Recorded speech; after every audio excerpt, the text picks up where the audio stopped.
one bonus tip I want to give to those out there who are in the dating world. Now, this is fun and it works like a charm.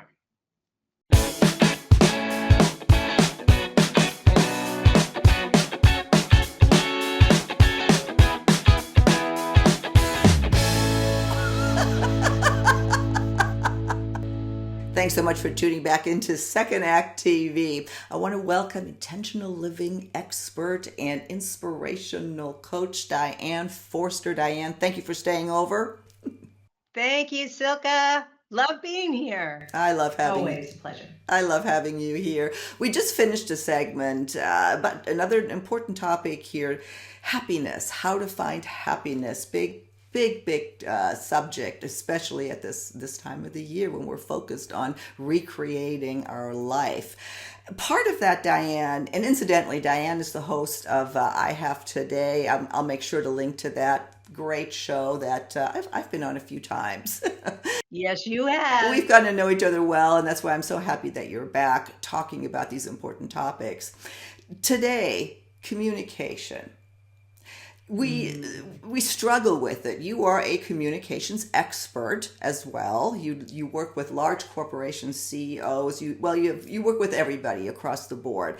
But what I'd like to do is apply your skills on how to communicate what you really want to our everyday life, especially our relationships.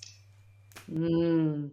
Well, this is a biggie, and the reason why communication and language became a part of intentional living and the work that I do is because our language and the way we communicate is so important because no two people, you know this. Even the most well-intended statement can be received by the other person in the wrong way, right? So language is important.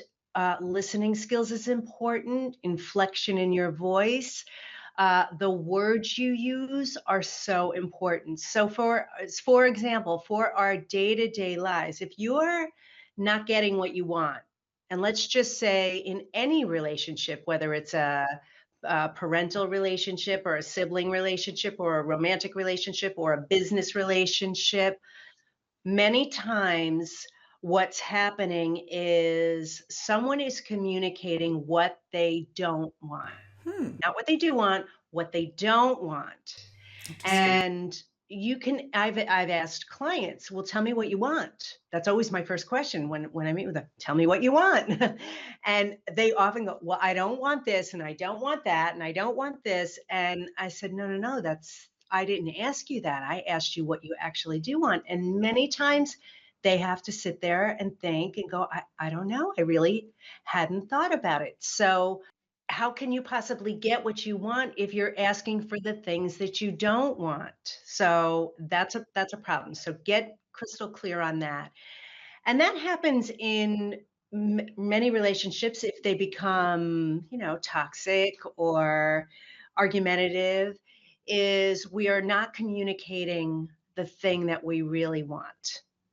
And that might be you always this, you never that, versus, you know what? It just makes me feel unseen and unheard and unsupported when I'm speaking and you talk over me. You know, that's a very different way of saying something. Always come at it from the perspective of how it's making you feel, not what they're doing, but how does it make you feel? So, does that make sense? Absolutely. Yeah. Absolutely. And you're right. The first thing you do Mhm. when you do, well, one, we probably, when we talk about relationships, hold it in so much that once we finally do express it, it is in a more confrontational way than it is in a healthy, productive way, right? Definitely, definitely. So that's why things escalate. So we don't want to do that. If the sooner we can express and communicate truthfully, honestly, vulnerably to each other, no matter who we're communicating with, the sooner the guard is down, you know? And it's not always true, Silka. I'm not going to say it's 100% true, but I've seen it work brilliantly in my life and brilliantly in the lives of clients, and watch them take, hostile clients and now have be friends with them and have cordial relationships with them. So it's about being able to really be open to to listening to somebody.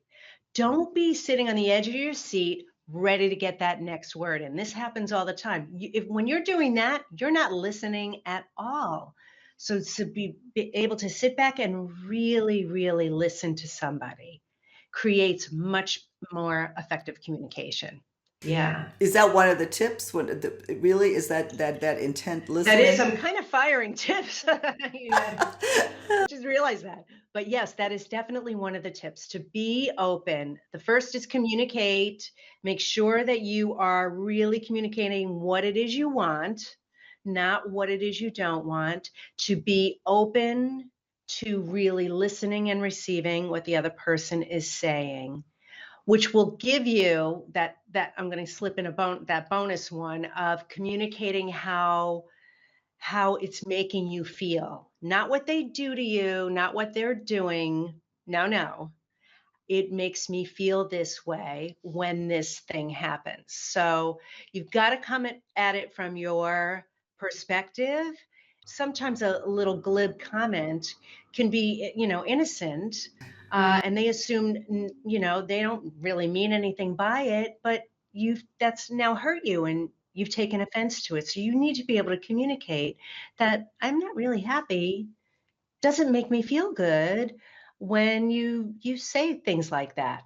Blanket statements about women, or, things from your past, or whatever the thing might be, right? And I'm now going to kind of turn it towards more of a relationship spin on that. So, and we get bruised, we get hurt, we have egos. We don't malicious For the most part, most people do not maliciously want to hurt other people. They just don't have the awareness about the way they're communicating sometimes. They don't. Right. They don't. Do you So clarify, like, I heard this, or that's called mirroring, and that is a great technique.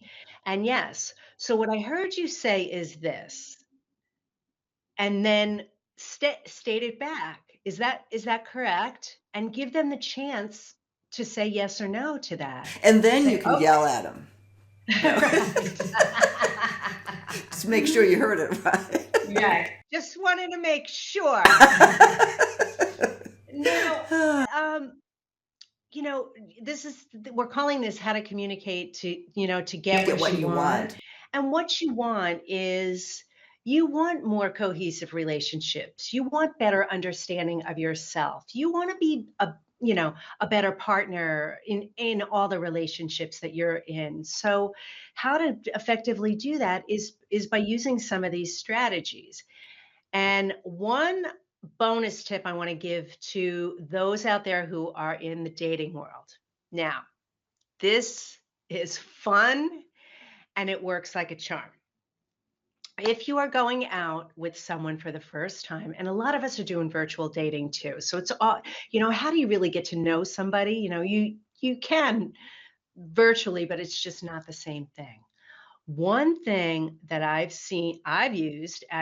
had other people use, is to have fun learning about another person and drumming up the conversation of, and the communication with someone who's brand new, because sometimes those are awkward moments. Absolutely. So one of the things is you could do is say, I'm going to tell you something that's wrong with me. And then I'd love to know something that's wrong with you, in the lightest, funnest way. Being able to poke a little bit of fun at yourself. Oh, I'm a little bit of a perfectionist. I like all the things organized in my life, or, something about you Hmm. that gives somebody the opportunity to go, thanks for sharing that with me. Like, that's not a big deal. And, that's not something wrong with you. And I've seen it happen over and over again where it opens up and the connection happens so much faster because you don't have this fake guard up pretending to be, a woman who never eats in a restaurant and being also perfect, oh so perfect. Instead, put put down that guard, be a little vulnerable and say, I'm just going to share something that's wrong with me. So this is what I think, and I would love for you to do the same with me. And it is a lot of fun. It's a great first date icebreaker. That is Really good. that is funny. It's funny. Yeah. All kinds of things were popping in my head, like don't say this. Right, right. No, that would be fun. That absolutely would be fun. Yeah. Yeah. It's people have trouble communicating. We all do. And especially in dating situations, relationship situations. And we talk about this a lot. There's a lot of different ways to come at it, to make yourself comfortable actually communicating with someone. We're starting to come to the end of the segment. We have about, I don't know, 3 or 4 minutes left. How do you, Diane, communication expert, how do you tell someone, how do you get more comfortable just speaking? Do it more.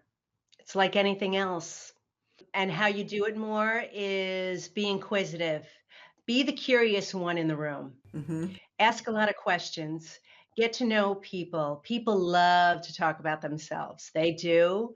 So if you are a really good listener, you're curious, you engage in conversation, you're going to have better rapport with people and build better, stronger communication. You're going to build trust and relatability and stronger relationships in general by being able to be the most curious person in the room. Yeah, what that just brought up for me too. We did another segment, and it's about how to be the most interesting person in the room. And the answer there, or the suggestion is shut up or Yes. ask questions. That the Yes. less you talk, the more you ask questions, the better you listen. All of a sudden, they see you as the most interesting person and probably the best communicator as well. And that applies Yes. on dates, certainly on dates. It does. It does. And I find that, women, some women, I hate making blanket statements, so I don't really do that. But in our history, it's been historically that, men do the asking out and, men are the ones that take the lead and then women expect men to carry the conversation. And a lot of men are just scared little boys underneath it all. And many times they get on dates and they get nervous. And so they talk a lot about themselves Yeah. because they're nervous. And it's not necessarily that, oh, he's a narcissist. He could be, but he's probably nervous. So cut the guy a little slack, right? Engage a little bit more and be a good listener. Be curious about that and understand that he's probably as nervous, if not more, than you are Yeah. in that situation. So, yeah. Great point. Great point. Mhm. Always, yeah. Understand that the other person, they're in this as well for whatever their role is, and they're probably just as nervous, if not more, than you. That's good to remember. Diane, thank Mhm. you so much. We'll link to all of your information. I know you have a bunch of videos out on your channel, also on communication, on happiness, getting what you want. I mean, you're the go-to person here on recreating life and finding happiness. You're full of wonderful information. So again, thank you so much. And I look forward to talking to you again soon on Second Act TV. Thank you, Silka.